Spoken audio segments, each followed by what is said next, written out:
Welcome everybody to today's lesson, which is on writing an effective paragraph. I am Mrs. D. Lamini, your English language teacher.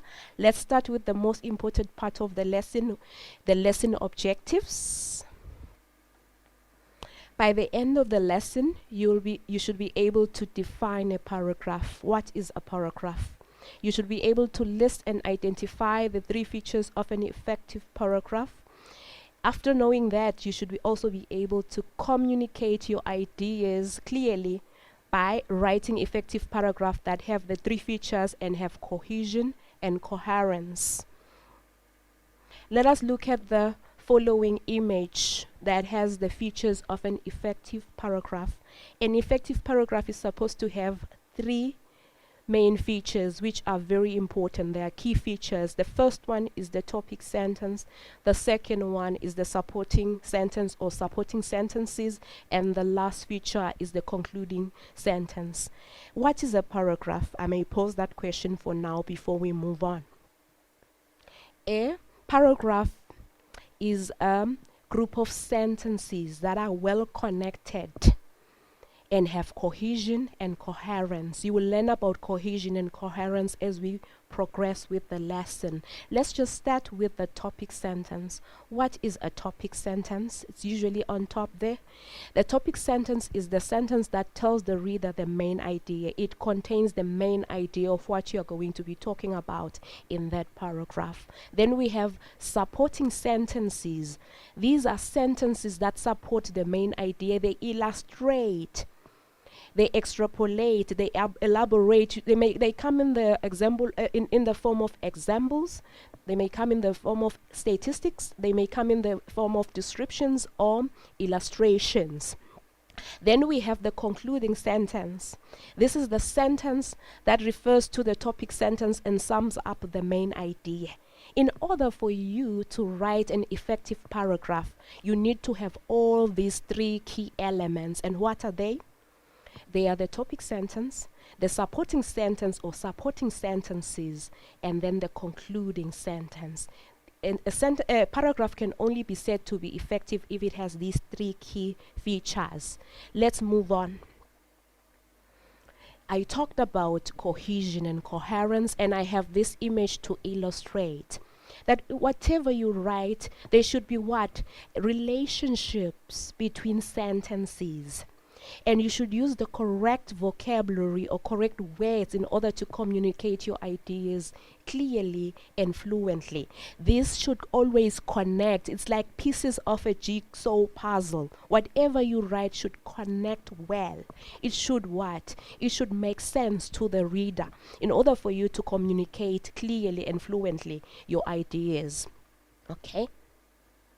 Then I have this image here, which is more or less the same as the one that I looked at before. But what I want to point out here, what is different from the first one, is the colorful vocabulary. Where you put on your mustard, your ketchup and your relish, you need to write creatively. You need to put as much colorful vocabulary and what we refer to as cohesive devices or linking devices where you connect your ideas. The following paragraph is going to illustrate this concept that I'm trying to talk about here.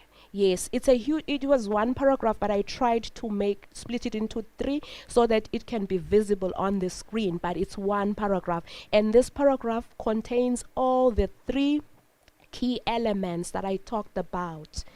I have highlighted the topic sentence in purple and have written it in purple so that you understand. I have highlighted the supporting sentences in blue.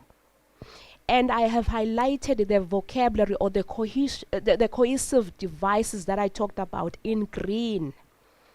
First and foremost is what is referred to as cohesive devices. They make your paragraph to be a meaningful whole. First and foremost, online education has gained much approval on account of its affordability. That's the what?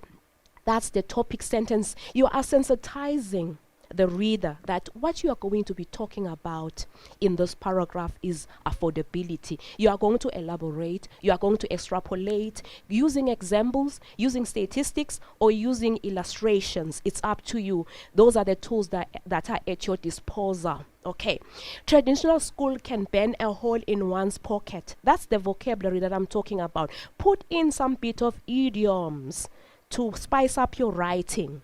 However, learning online is more cost effective, especially for those who cannot afford the exorbitant school fees. This is the topic sentence. Now these are the you are supporting here. You are supporting as your idea, as in why are you saying that online education is affordable? And let's look at the example of however. That word however, it's a cohesive device that sort of like connect. Now that you are moving, you are saying a word, a constructive or a point that is opposite to what you are saying. Let's move on. Moreover, it saves on the cost of having to be transported to and from school, the cost of uniforms and even textbook. Additionally, online learning does not only benefit primary and high school learners, but it also benefits those who could not afford to go to university or college after high school, as they can enroll online and have a decent education for a song. I've highlighted the cohesive devices that sort of like unify your paragraph in green. And remember, I said that the blue highlighter is for the supporting sentences. You are still supporting why you are saying that online education or online learning is affordable. Let's move on to our last sentence. I've highlighted it in red because now this is the concluding sentence. Let me read. It is clear, therefore, that one does not need to rob a bank in order to learn online, as it does not cost an arm and a leg. Again here, there therefore links. You are showing that now you are what? You are cementing your idea now. You are cementing that idea. You are connecting everything together. Like when you are knitting a jersey, I usually say when you are knitting a jersey, if you miss a step, the jersey is going to come undone. It won't be perfect. So even when you write, you're supposed to be as perfect as possible. And I did touch on the vocabulary, the items. Rob a bank does not cost an arm and a leg. Try to be creative with language. But at the end of it all, like I said, your paragraph is supposed to have 3 key features. The topic sentence, supporting sentence, or supporting sentences. It depends on how big your paragraph is going to be. And then it also has to have the concluding sentence. While you're still writing there, think of the attractive, the great vocabulary that you are going to use to make your reading interesting, and also make sure that you bring in cohesive devices to make your paragraph a meaningful whole. That's a wrap, everybody. Thank you so much for joining in the lesson.